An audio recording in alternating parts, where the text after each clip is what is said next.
कैसे हैं आप लोग? I would like introduce myself as a Pramod Sharma, Faculty of Ecology, Environment and Biodiversity. शायद आप लोग मुझे जानते हो. I am a teacher since 2005. पिछले 10 सालों से टीचिंग फील्ड में इन्वॉल्व हूं. कंटिन्यूअसली टीचिंग के साथ साथ मैं राइटिंग फील्ड में भी इन्वॉल्व हूं. More than 10 books are already published from different publication house. अलग अलग पब्लिकेशन हाउस से लगभग 10 बुक पब्लिश्ड हैं, जिसमें से एक बुक नेट जेआरएफ की भी है. उसके साथ साथ स्पेशली बुक यूपीएससी की फील्ड से रिलेटेड है, जिसमें ज्योग्राफी की बहुत सारी बुक्स हैं. I am a faculty of both ecology and environment and as well as geography. ठीक है. सो ज्योग्राफी की बुक्स भी मेरी आती हैं, और उसके साथ साथ इकोलॉजी एनवायरमेंट की भी बुक एक आने वाली है. जस्ट अगले विद इन 1 and 2 मंथ एक बुक मेरी आने वाली है, पाइपलाइन में है. तो as a teacher, as a writer, today I am in front of you. मैं एज ए टीचर आज आपके सामने हूं, और आप लोग भी एज ए स्टूडेंट मेरे सामने. दोनों को जरूरत इस बात की है कि मैं मेहनत से आपको पढ़ाऊं, और उतनी ही दुगनी मेहनत से आप लोग भी पढ़ें. क्योंकि एक बात आप लोग ध्यान रखिएगा, teaching is a special kind of thing and study learning also special kind of thing. और ये दोनों तभी कंप्लीट होती हैं जब पुश एंड पुल दोनों चीजें काम करती है. मैं अपनी तरफ से कुछ चीजों को पुश कर रहा हूं, यानी कि नॉलेज डिलीवर कर रहा हूं, और आप भी उस नॉलेज को उतनी ही तन्मयता से, उतनी ही इंथुजियाज्म से, उतनी एनर्जी से एक्सेप्ट करें. तो जब आप नॉलेज एक्सेप्ट करेंगे तो मैं समझता हूं आप चीजों को बेहतर समझेंगे, और जब आप बेहतर समझ पाएंगे तो निश्चित ही अपने सपनों को, अपने ड्रीम्स को आप रियलिटी में चेंज कर पाएंगे. ठीक है. मेरी बहुत सारी शुभकामनाएं हैं आप लोगों के लिए. Lot of wishes for all of you. बस आप लोग मेहनत करिए. एक बार पूरा ऑर्गेनाइजेशन आपके साथ हमेशा है. ठीक है. आप अधिक से अधिक मेहनत करके जल्दी से जल्दी सफल होइए, और अपना नाम रोशन कीजिए, अपने पेरेंट्स का नाम रोशन कीजिए, और साथ ही साथ इस ऑर्गेनाइजेशन का भी नाम रोशन करिए. सो इन्हीं शुभकामनाओं के साथ आज मैं एक नया टॉपिक शुरू करता हूं, जो यूपीएससी की फील्ड में अभी हाल में इंट्रोड्यूस हुआ है. शायद आप लोग जानते भी होंगे, पहले ecology, environment, biodiversity, disaster management, ये टॉपिक 2013 से पहले नहीं था. It was not.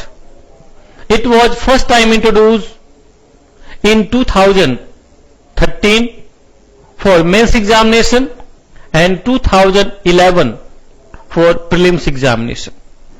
And very interesting thing, nowadays these 3-4 small topics are become very important, especially for prelims examination. प्रारंभिक परीक्षा की दृष्टि से ये जो छोटे छोटे टॉपिक्स हैं बहुत इंपॉर्टेंट साबित हो रहे हैं. In prelims examination every year more than 10 to 12 question has asked. 10 से 12 क्वेश्चन पूछे जाते हैं, और ये बड़े ही अच्छे क्वेश्चंस होते हैं. एक समझ की जरूरत होती है, एक वर्क की जरूरत होती है। ठीक है। 2011 में first time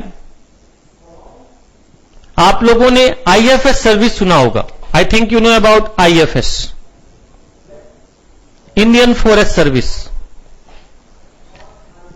Indian forest service के एग्जामिनेशन में प्रीलिम्स की प्रणाली जोड़ी गई। फर्स्ट टाइम इंट्रोड्यूस प्रीलिम्स इन 2011 इन आईएफएस एग्जामिनेशन। और आईएफएस के प्रीलिम्स, आईएफएस का प्रीलिम्स आईएएस के साथ ही होता है। यानी आईएएस का जो प्रीलिम्स है, सिविल सर्विसेज का जो प्रीलिम्स है, और आईएफएस का जो प्रीलिम्स है, अब एक ही है। यानी इसी के प्रीलिम्स से कुछ बच्चे आईएफएस के लिए उधर जाते हैं। तो IFS is a different kind of service जिसमें इकोलॉजी, इन्वायरमेंट, बायोडाइवर्सिटी, उनके कंजर्वेशन, उनके संरक्षण आदि पर विशेष ध्यान दिया जाता है, वो उनका टॉपिक होता है।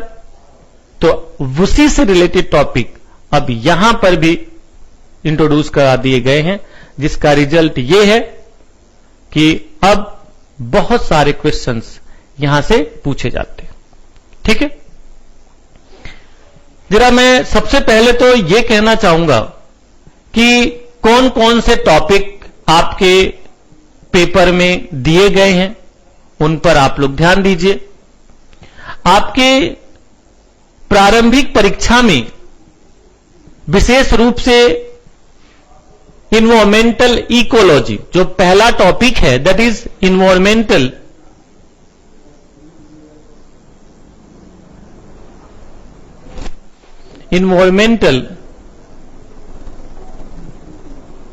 इकोलॉजी, पर्यावरणीय पारिस्थितिकी, पर्यावरणीय पारिस्थितिकी टॉपिक है। सेकंड, बायोडाइवर्सिटी,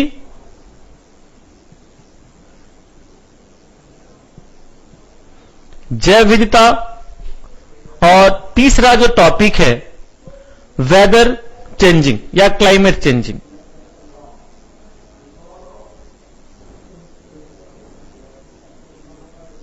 ये तीन टॉपिक आपके प्रीलिम्स एग्जामिनेशन में पूछे गए, प्रिस्क्राइब किए गए। इसी तरह से आपके मेन एग्जामिनेशन में बायोडाइवर्सिटी, जैव विविधता, उसके साथ साथ इन्वायरमेंट, पर्यावरण, और थर्ड टॉपिक जोड़ा गया है डिजास्टर मैनेजमेंट। ये आपके यूपीएससी सिलेबस को प्रिस्क्राइब करती है। बट यहां पर आपको ध्यान देना है कि एज ए होल हम कितने टॉपिक पढ़ते, जो जब इनको आप खोलेंगे, तो इन्होंने बहुत संक्षिप्त दिया, वेरी ब्रीफली, बट जब इनको आप खोलेंगे तो और समझने की कोशिश करेंगे वाइड वे में, तो आपको कुछ टॉपिक सामने आएंगे। जैसे जो पहला टॉपिक हम पढ़ेंगे, दैट टॉपिक इज इन्वायरमेंट। पर्यावरण क्या है? पर्यावरण क्या है? डेफिनेशन ऑफ इन्वायरमेंट, फिर उसके सब टॉपिक्स हैं, structure of environment and type, पर्यावरण की संरचना कैसी है और उसका प्रकार क्या है, फिर पर्यावरण के संघटक, components of environment, another topic, and third is human and environment relation. मानव और प्रकृति या मानव और पर्यावरण का क्या संबंध है, इन सभी को भी हम लोग देखेंगे। ठीक है, ये भी आपका टॉपिक है।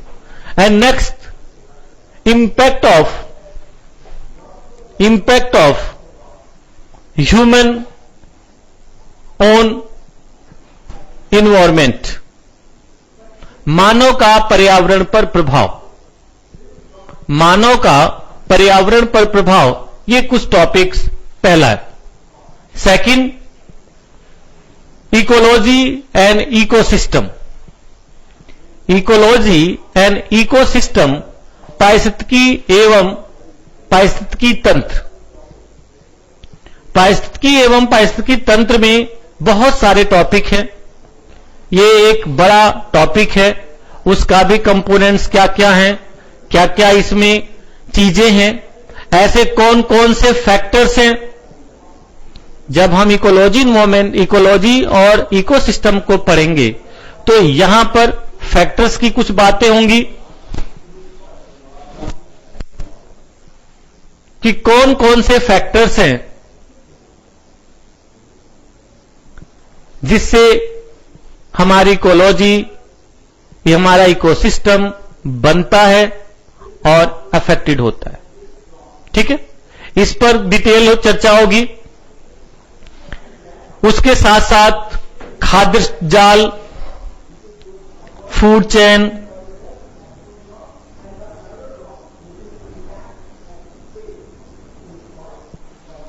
चेन, इसके कुछ छोटे छोटे टॉपिक्स हैं।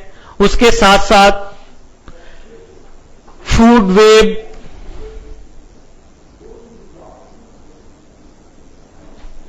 वेब, खाद्य जाल, खाद्य श्रृंखला,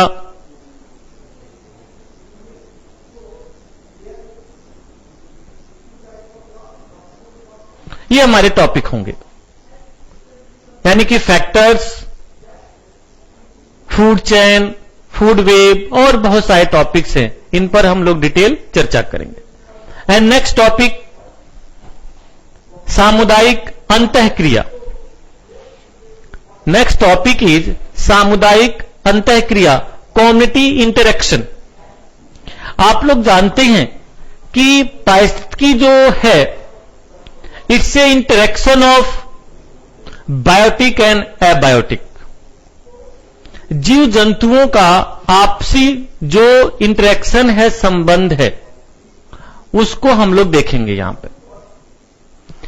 और उसका रिजल्ट यह है कि छोटे स्केल पर जब आप देखोगे तो उसमें अलग अलग कम्युनिटीज बनती हैं, अलग अलग जो जीव जंतु हैं वे आपस में कैसे रिएक्शन करते हैं, उन सब पर चर्चा यहां पे देखी जाएगी। इसमें कई सारे टॉपिक्स आते हैं।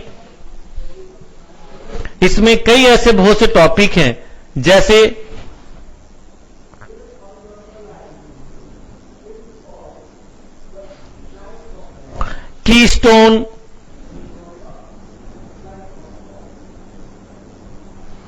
Keystone, transfer of energy,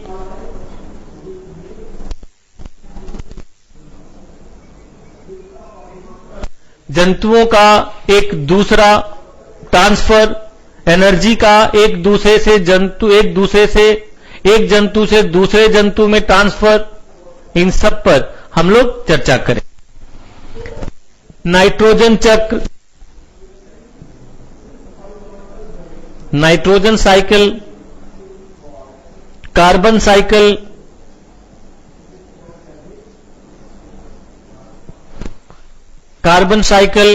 phosphorus cycle, sulphur cycle,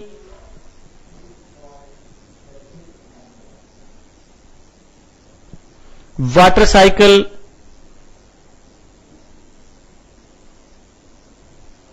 number of topics, इन सब पर हम लोग यहां पर डिटेल चर्चा करेंगे, इसके सब पार्ट्स के अंतर्गत देखेंगे। नेक्स्ट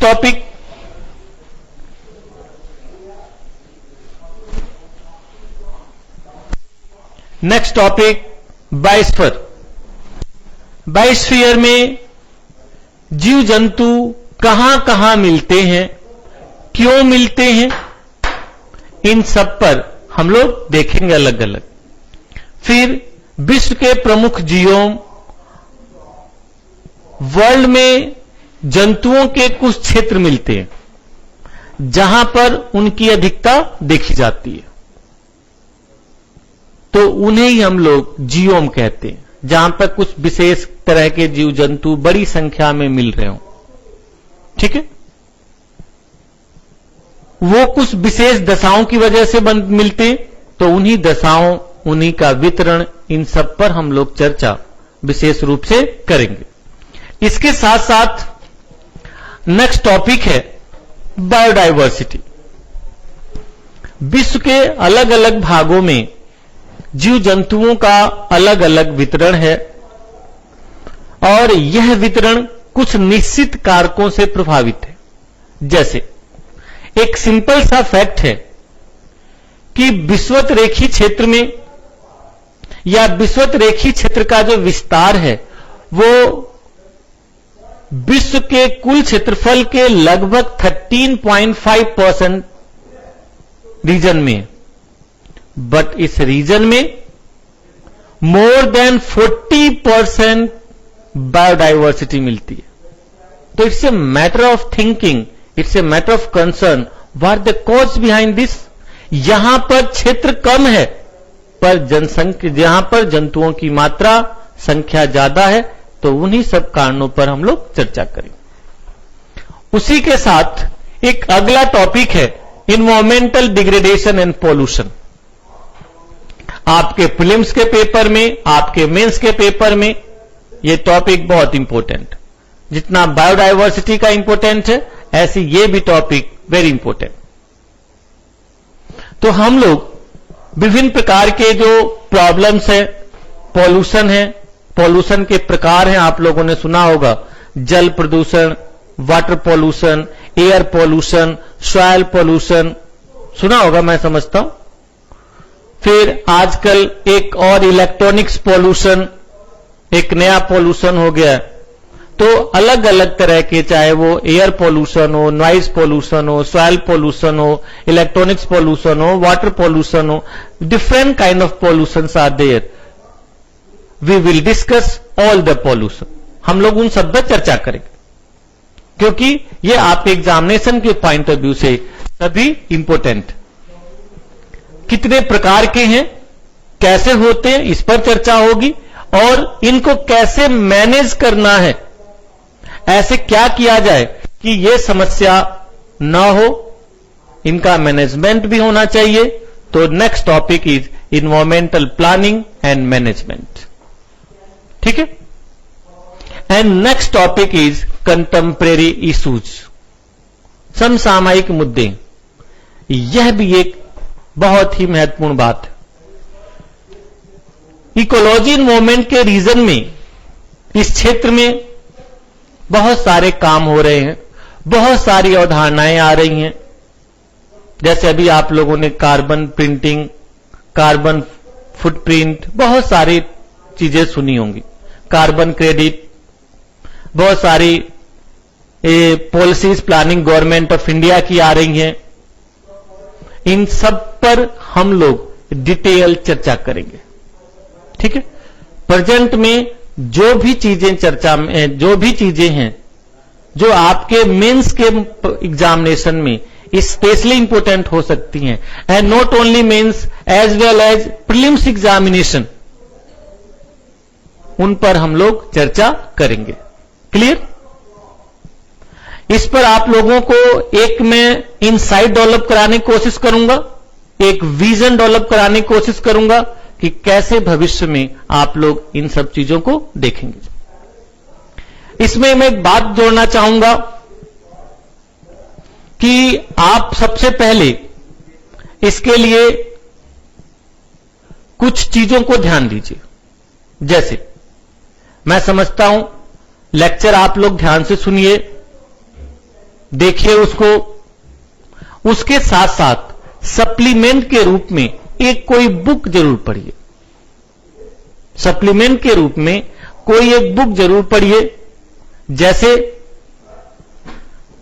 समिंदर सिंह की आती है पर्यावरण एवं पारिस्थितिकी, हिंदी मीडियम में समिंदर सिंह की पर्यावरण पारिस्थितिकी, या फिर इशाक भरूचा की बुक आती है, उसको कंसल्ट कर सकते हैं।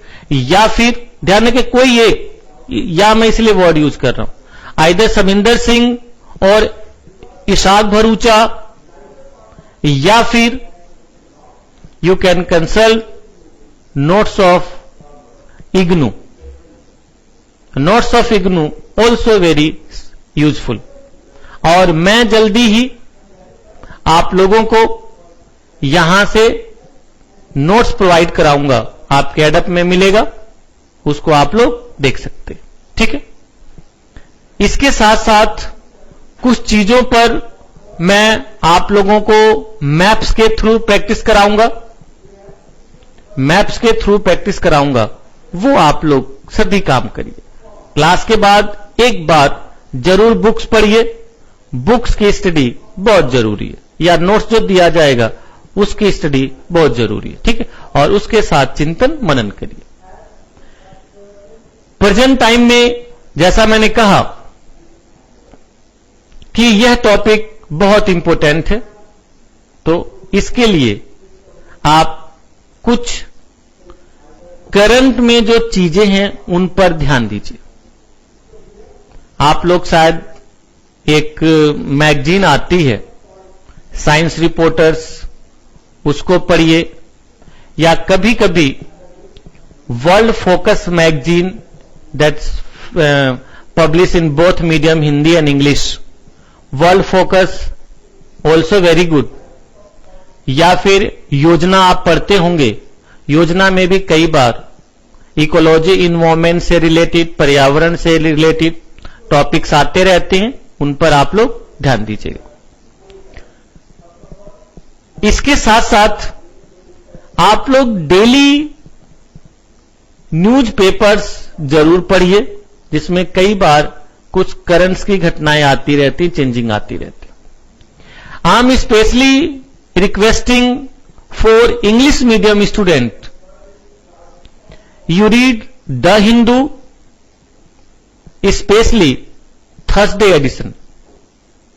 In Thursday edition, The Hindu में डेली हर थर्सडे को एक साइंस टेक का पेज, उसका पूरा पेज आता है.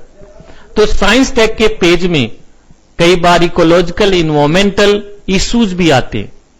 तो आप लोग द हिंदू पढ़िए, या ऐसे student, those Hindi medium students we have comparatively good English, ठीक ठाक उनकी इंग्लिश है, तो मैं सजेस्ट करूंगा कि एटलीस्ट थर्सडे का, बृहस्पतिवार का द हिंदू न्यूज़पेपर जरूर पढ़ा करिए. उसका जो साइंस टेक का पेज आता है, that is very nice page. उस पर बहुत ही अच्छी इंफॉर्मेशन होती हैं, वो आप उनको कंसल्ट कर सकते हैं. ठीक है. उसके साथ साथ कुछ करंट एस्पेक्ट के लिए गवर्नमेंट ऑफ इंडिया का जो इन्वायरमेंट मिनिस्ट्री की साइट से, वो भी आप लोग कंसल्ट कर सकते हैं. वैसे मैं इन पर चर्चा, जो भी बातें होंगी समसामयिक इश्यूज में जरूर मैं चर्चा करूंगा. ठीक है. तो इस तरह से इन सभी सिलेबस टॉपिक में, इन टॉपिक्स के सब टॉपिक्स पर ध्यान दीजिए. मेरी सभी दुआएं, शुभकामनाएं, my all wishes again with you.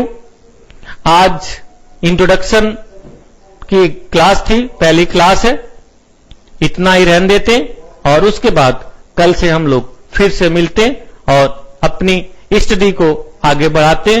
तो again lot of wishes with you. Okay, bye, thank you.